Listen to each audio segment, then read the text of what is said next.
ole ka channel ka lo lom le vek chu saron ngai na hautan tun tum chu kan ron ti leang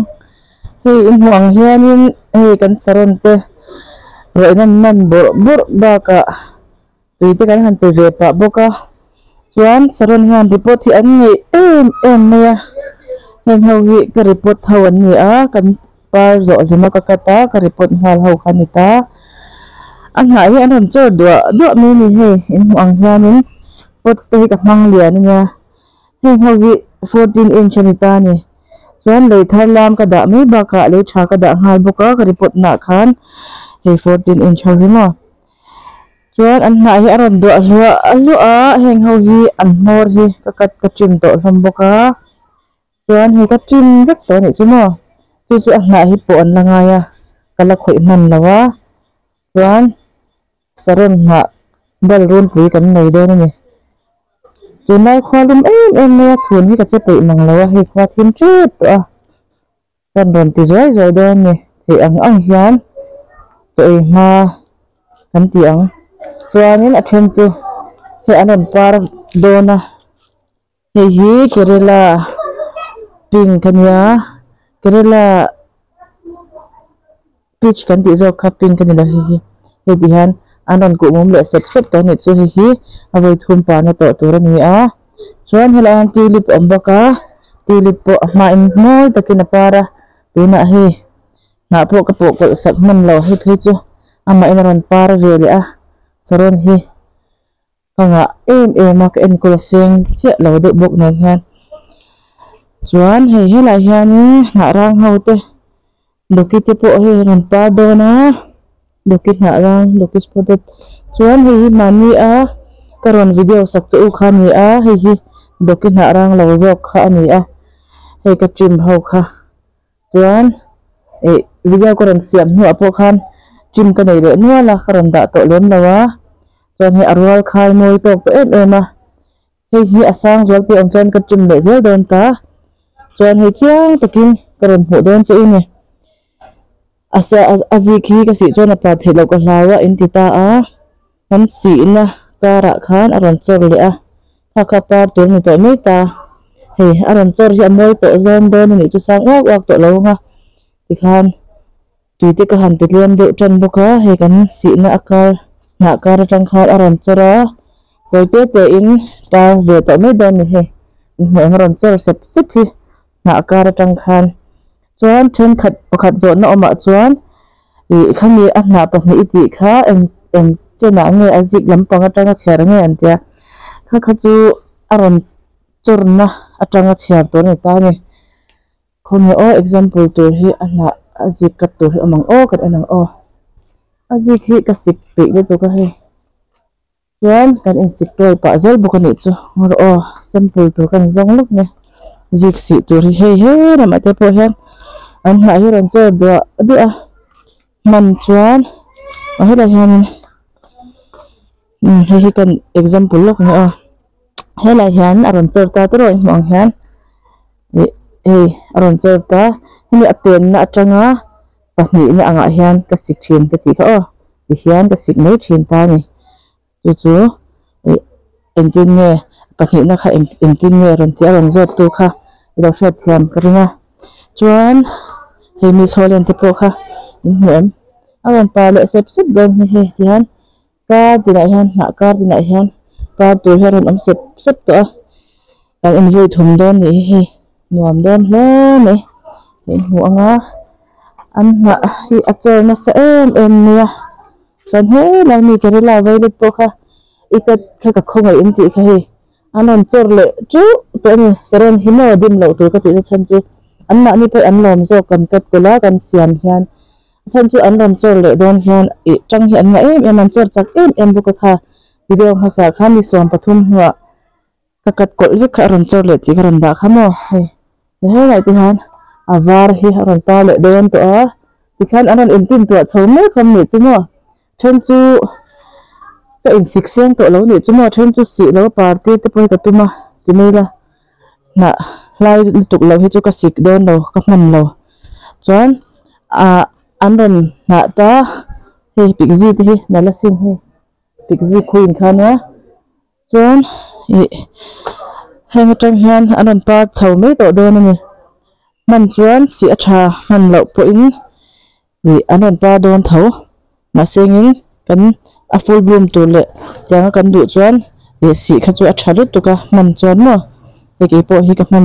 changin akung hi ka vasika tuna phe chuan anon chor ka report roll ho phe chuan an chor na sa hlam lu tuka ma sengin khami kara khan a chip thmela nga hlai kha kan englonga bal du to lem su chuan ala enkol thiam lo zor pi da par ga shim sen ti kha chu ta te pon hai ha ji kan sik ka sik le don hai po hi mo for da ran ni chho don wang ha par ga shim se in ti kha chu du le in sik lo thei tho o si nge tu ti na pon chang lo ta ma se ke ni chuan a se moi pa te kan du wang kan sik thil ni mai ta khami du lem lo kha chuan si lo thei rek thawa apar lo na pon chang lo ma se moi le design moi ta ka par te ka du thin wanga sika na te po pota tiang khan kan mai ta ke ma hi chuan ana si hi chu apoi ngo ve em ni tam lut tu ka ngo kan sik ngat lamang a chuan khan ka bal to don lo tu na chuan ana kha ka sika nga amora ana changkara ron par to don ni chu mo hi tu na ka par me khi tu na hian april ni som hi panga komsa hi som hi pali ani a nan ni a hei in chunga khan pink orange kha ti po kha in hmel ma ka choi tha to a moi to em ni ti hian hei moi to dan hi no ti hian hei ha ti pen aron par rek don hei ti hian aron full moi le don ni chu mo ki ni ta ni chuan hela hian hanging re thi om ta hanging re thau hi chu hei mong hian an zam ta ka mo asep siam hei the pon lawa wai hna be hian para hanging re ti ta ka an wai ta ni chu mo an par hi chuan hei ti hian somi petal lai chuan hei hi meripal markhania meripal marpo aron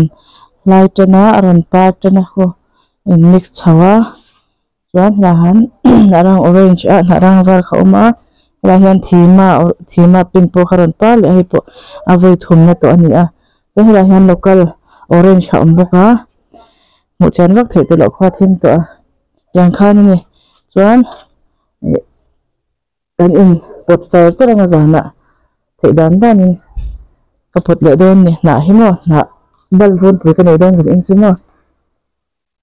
chu karon mu lok cheu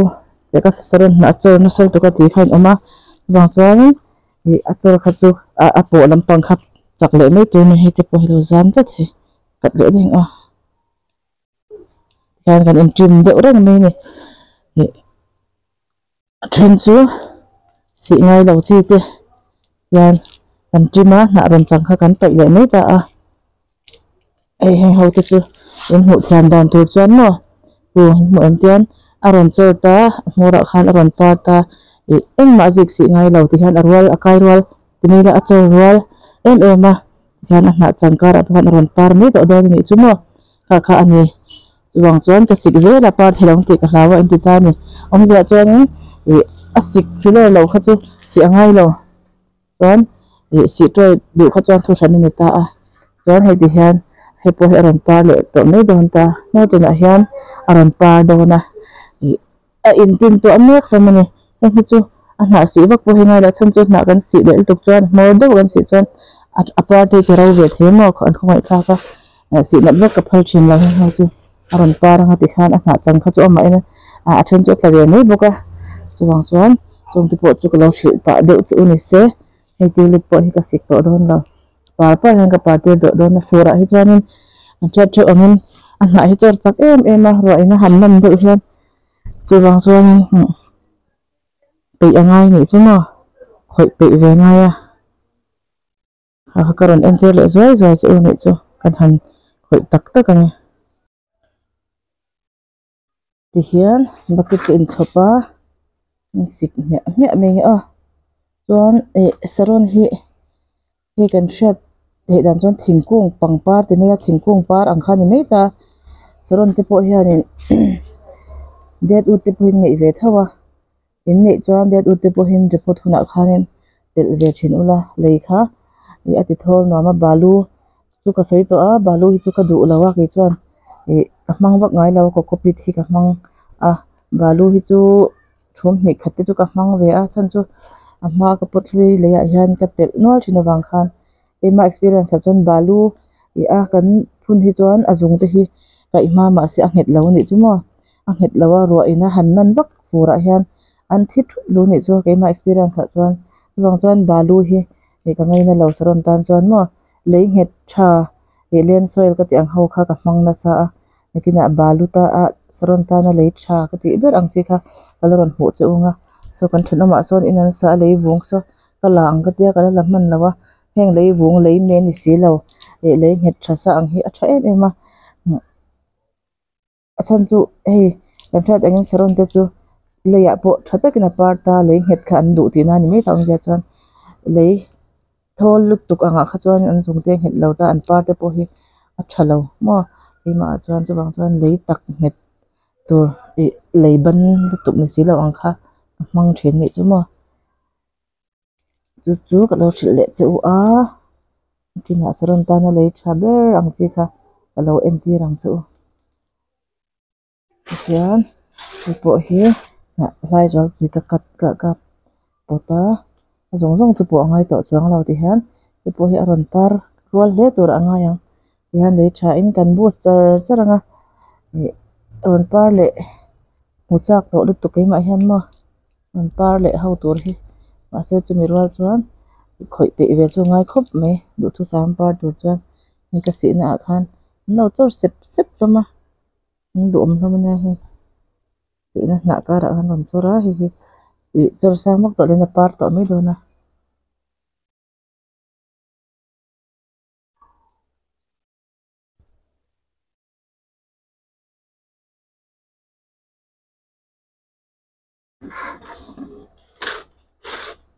ka du to ka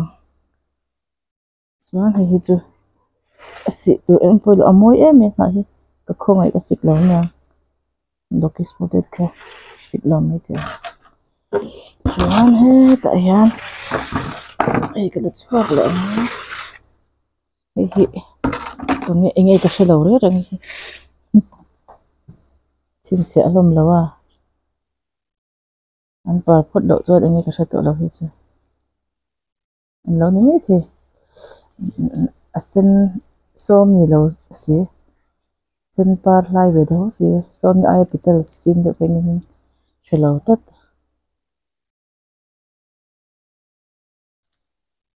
lan hi po hi tin to ur hama bula ka vi nun ngai hi kina ka kar chuak le ang ten lei nge ta han ka bita ki chu ka vi nun thei dan ber nya ka sei to khamo ka skema saron vi nun thei dan ber chu lei khet sa ka ba vi hian ka ti nung thei ber an ma ni pot sira hian mo vi top zela shan pa uluk deu ka ti liao liao jan ka vit nung mo le to kai chu mo balu te ka la a uluk to kin kan ti ve a oi ke chu mo ka vit nung thei thin lo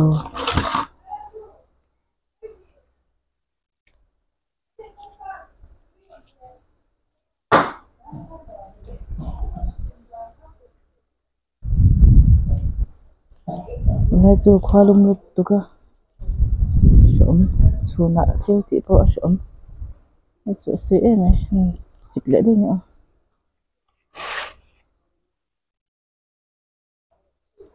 yang khan sik char char do ni ti veru in saron na de kha bal ngai lawa na chang kha sik to don ni chu bal lo khan na chang kha chuan a mor atang khan le thain pek that chuan a par tur in siam le to me do ni chu ti hian a na lai kha sik top to ro forum don to a na in chor chaklu tu ko mo yang chuan tui pe tlem ula a sen pek chuna pe hne ula le thain pe tha ha ti par le tur rang a zawain chạy tui rất ula le thì hiệp ai hey ui dọ thế cái rập nạ chứ hề vậy chứ mày mò chuan hay gắn lâu nạ lai lệ nạ chẳng hâu gió tới cho các bạn cột tập phu ra chuan hình hi nâng mà đi ina nisa mum ni mu thalai bera in lo da anga in saron te kha chuan tui hu lua do a pek reng lo tu ka ti kha hu reng chuan na te a chur chaka hazip te chur chak lu tu chuan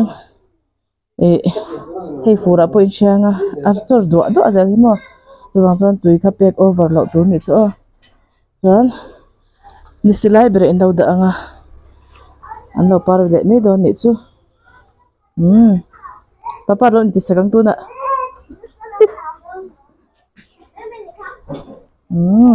par mek ho voi thum na mel kan hmu a adang po voi thum na mel hmu turin kan in tin to le mek kan in song bol mek kan ni chu wan thi ne